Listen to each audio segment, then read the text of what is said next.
톨스토이 사랑이 있는 곳에 신도 있다. 3화.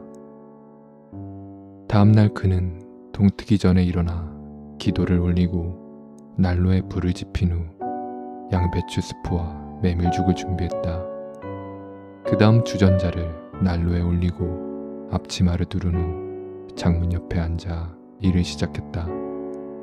일을 하면서 마르티는 전날 밤에 있었던 일을 생각했다. 그건 마치 꿈처럼 느껴졌다가도 한편으로는 그 목소리를 진짜로 들었던 것 같기도 했다. 이런 일은 예전에도 있었긴 한데 그는 생각했다. 그는 창가에 앉아 일에 집중하기보다는 길거리를 더 많이 쳐다보았다. 눈에 익지 않은 신발이 지나갈 때마다 일을 멈추고는 보행자의 얼굴을 보기 위해 창문 위를 올려다보았다. 한 문지기가 새로운 펠투아를 신고 지나갔고 또 물지개꾼이 지나갔다. 이내 니콜라스 황제 시절의 퇴역군인이 삽을 들고 창가에 나타났다. 마르틴은 신발을 보고 그를 알아보았다. 다 낡아빠진 펠투아로 여기저기 가죽으로 덧댄 것이었다. 그 노인은 스체파니치였다. 이웃의 상인이 가엾게 여겨 데리고 있는 노인으로 문지기를 돕는 일을 했다. 그는 창문 밖 거리에 눈을 치우기 시작했다. 마르틴은 그 모습을 보다 다시 일을 시작했다. 내가 나이가 들어 노망이 났나 봐. 자신의 망상에 헛웃음을 지으며 마르틴이 말했다. 스체파니치는 눈을 치우러 왔을 뿐인데 그리스도가 나를 방문하러 온 게 아닌가 상상했으니 이 얼마나 정신 나간 노인인가. 하지만 몇 반을 꿰매다 말고 다시 창문에 눈길이 갔다. 창밖을 보니 스체파니치는 삽을 벽에 기대 세우고 쉬거나 몸을 녹이고 싶어하는 모습이 역력했다.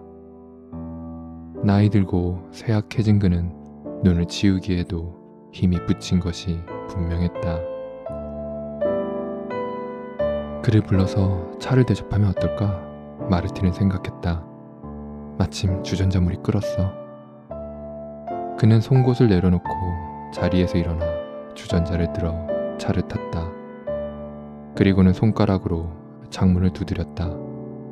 스체파니치가 돌아보더니 창문으로 다가왔다. 마르틴은 손짓하여 그를 부르고는 손수 문을 열었다. 들어오게, 그가 말했다. 와서 몸 좀 녹이게, 무척 춥네. 아, 신의 축복이 있기를. 스체파니치가 답했다. 뿅아리가 시린 참이었네. 그는 들어와 먼저 몸에 눈부터 턴 후 바닥을 더럽힐까봐 신발도 털기 시작했다. 비틀거리며 거의 쓰러질 지경이었다. 그냥 들어와도 되네, 마르틴이 말했다. 바닥은 나중에 닦으면 돼. 늘 하는 일이야. 어서 여기 와 앉게 친구. 차 좀 들게. 2개의 잔을 채워 그에게 하나를 건넨 후 찻잔을 들어 후후 불었다.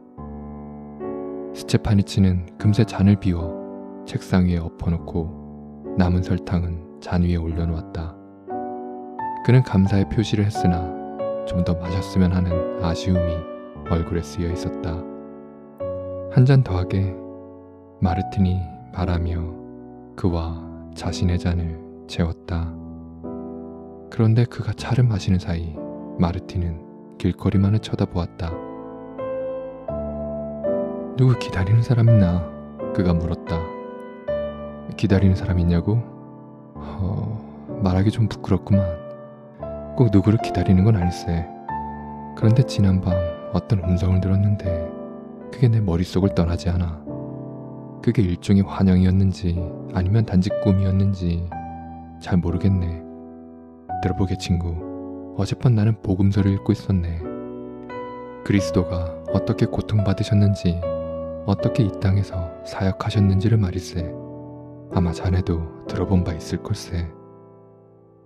들어본 적 있는 것 같네, 스체파니치가 답했다. 하지만 나는 까막눈이세. 글을 읽을 수가 없어. 내 말해주겠네. 나는 그분이 어떻게 이 땅에서 사역하셨는지를 읽고 있었네.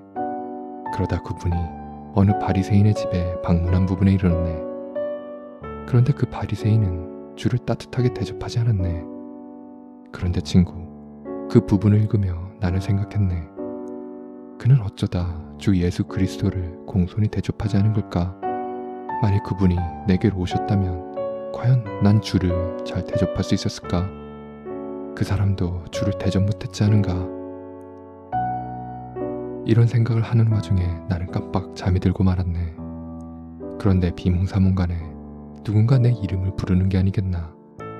일어나 생각해보니 그건 누군가 속삭이는 목소리였네. 기다려라, 내가 내일 가겠다라고. 그것도 2번이나 말일세. 자네에게 사실을 말하자면 그 말이 내 마음에 너무나 깊숙이 박혀 죽게 부끄러우면서도 나는 감히 그리스도의 방문을 계속 기다리고 있는 중이네. 스테파니치는 가만히 머리를 끄덕일 뿐 아무 말도 하지 않았다. 그리고 잔을 다 비우고는 한쪽에 놓았다. 그러자 마르틴은 다시 일어나 스테파니치의 잔을 채워주었다. 여기 몸 생각해서 한 잔 더 들게. 나는 또 이런 생각이 들었네. 그분이 이 땅 위에 임하셨을 때 그분은 그 누구도 업신여기지 아니하였을 뿐 아니라 보통 사람들과 더 함께 하셨네. 그분은 가난한 사람들과 어울리셨고 그의 제자들을 노동하는 사람들 중에서 우리같이 죄인들 중에서 고르셨네.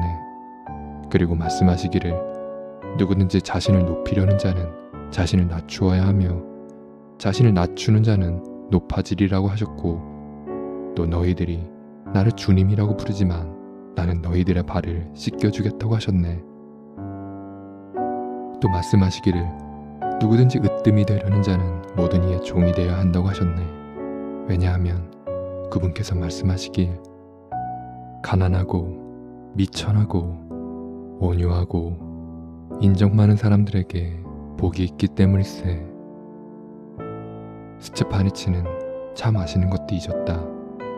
그는 나이가 들어 눈물이 많아졌다. 가만히 듣고 있는 그의 뺨엔 눈물이 흐르고 있었다. 자, 차 좀 더 마시게, 마르틴이 말했다. 그러나 스테파니치는 성호를 긋고 그에게 감사를 표한 다음 잔을 내려놓고 일어났다. 잘 마셨네, 마르틴 아부제이치. 그가 말했다. 자네는 내게 몸의 양식뿐 아니라 영혼의 양식도 주었네. 별 말씀을 또 들르게나 언제나 환영이네, 마르틴이 말했다. 스테파니치는 떠났다. 마르틴은 남은 차를 따라 마시고 잔을 치우고는 창가에 앉아 신발 꿰매는 일을 다시 시작했다. 바느질하면서 그는 계속 창밖을 바라보았다. 그는 그리스도를 기다리며 그와 그의 행적들을 생각했다. 그의 머리는 그리스도의 말씀들로 꽉 차 있었다.